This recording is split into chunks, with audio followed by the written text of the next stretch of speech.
12 خاکەلێوە ساڵڕۆژی سەپاندنی کۆماری ئیسلامی بەسەر خەڵکی ئێراندا.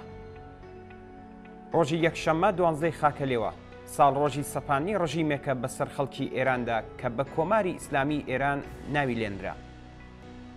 45 ساڵ لەمەوبەر لە ڕۆژێکی وەک ئەمڕۆدا ئەو ڕەوتەی کە دەستی بەسەر شۆڕشی ئێراندا گرت بەڕێبەرایەتی خومینی لە نمایشێکدا لەژێر ناوی ڕێفراندۆمی خەڵکی ئێران بە فەرمی دەسەڵاتی کۆنەپەرستانە و خورافات و سەرکوتی خۆیان بەسەر ئەم وڵاتەدا سەپاند. ڕۆژی 12 خاکەلێوەی ساڵی 58 هەتاوی لە کاتێکدا کە هێشتا 2 مانگ بەسەر سەرکەوتنی ڕاپەڕینی جەماوەردا تێنەپەڕی بوو و جەماوەری خەڵک بە تەواوی لە سروشتی بیر و هزری کۆنەپەرستانە و ئامانجە بورژواییەکانی قوڕخکارانی شۆڕش تێنەگەیشت بوون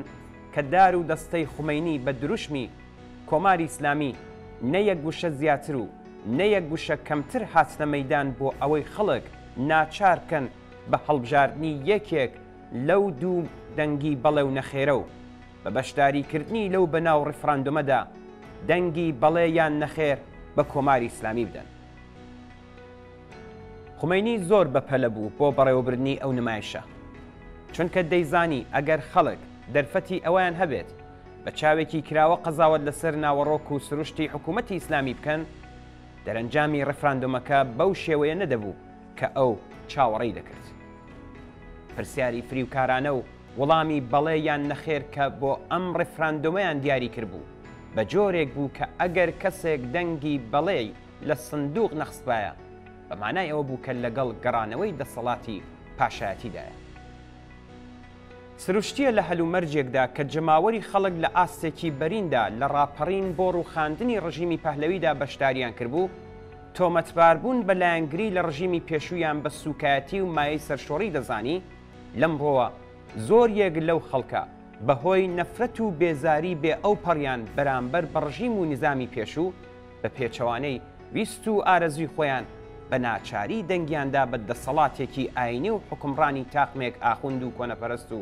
بەشێکیشیان لە ڕووی خۆشباوەڕیەوە دەنگی بەڵێیان هەڵبژارد و دایان خستە ناو سندوقەکانی دەنگدانەوە. ئەڵبەتە هەر ئەو کاتیش ئەو کەسانەی کە سروشتی حکوومەتی ئاینی و بە دەسەڵات گەیشتنی کۆنەپەرستانیان بە هەمان دەسەڵاتی سەرڕۆ و دیکتاتۆری نظامی پاشایەتی دەشوباند،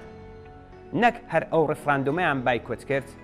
بەڵکو تا ئەو جێگایی کە توانیان جەماوەری خەڵکیان هاندەدا بۆ ئەوەی بەشداری تێدا نەکەن.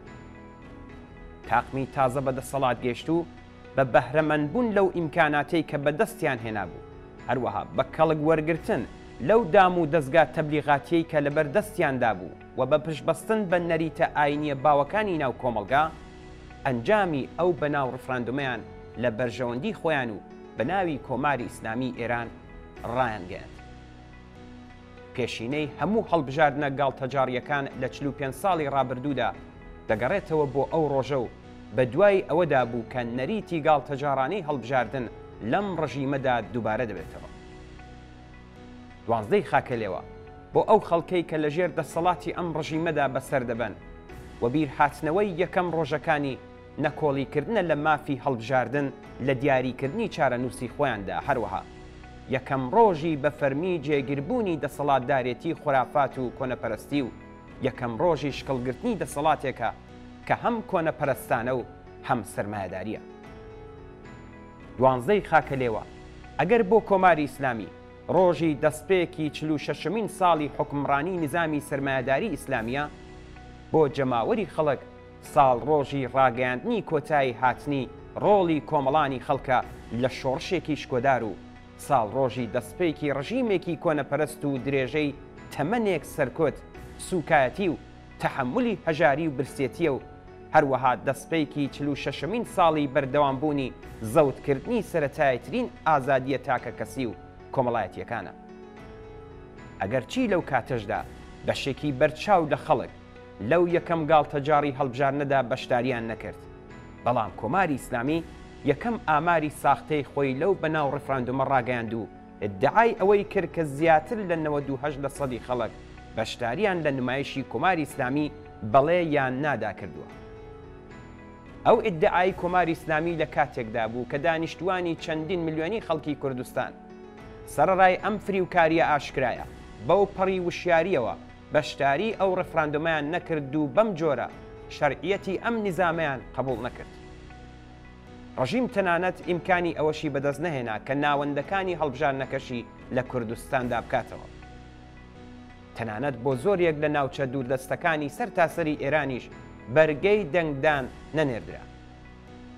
لە چەندین شوێن لەوانە چەند ناوچەیەکی تورکمەن سەحرا سندوقی دەنگدان دانەنرا.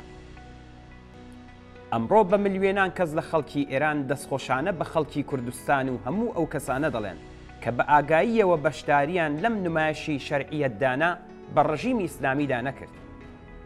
ئەمڕۆ زۆربەی هەرە زۆری خەڵکی ئێران، ژنان، لاوان، کرێکاران، مامۆستایان، خانەنشینان، نەتەوەستەم دیتوەکان و زۆر یەک لە چین و تۆیژەکانی کۆمەلگا خوازیاری ڕووخاندنی ئەم ڕژیمن. بەڵام خواستێکی لەو شێوەیە تەنیا بە دووپاتبوونەوەی دیمەنە پڕجۆش و خڕۆشەکانی ئاخێزی شۆڕشگێڕانەی ساڵی 1357 ئاخێزەکانی بەفرامباری 96 و گەلاوێژی 98 و شۆڕشی ژن ژیان ئازادی و بە بینینی ڕۆڵی وشیارانە و ڕێکخراوی چینی کرێکار لە مەیدانە جۆراوجۆرەکاندا دەستەبەر دەبێت. وەرن با دەستە ناو دەستی یەک و بە ئیرادەی ملیۆنیمان بەستێنەکانی شۆڕشێکی لەو چەشنە دابین بکەین. جێگای خۆیەتی کە لە ڕۆژی دامەزرانی دەسەڵاتی شوم و کۆنەپەرستانی کۆماری ئیسلامیدا یادی ئەو ئینسانە کۆمونیست و شۆڕشکێڕ و ژن و پیاوە پێشنگانە بەرز ڕابگرین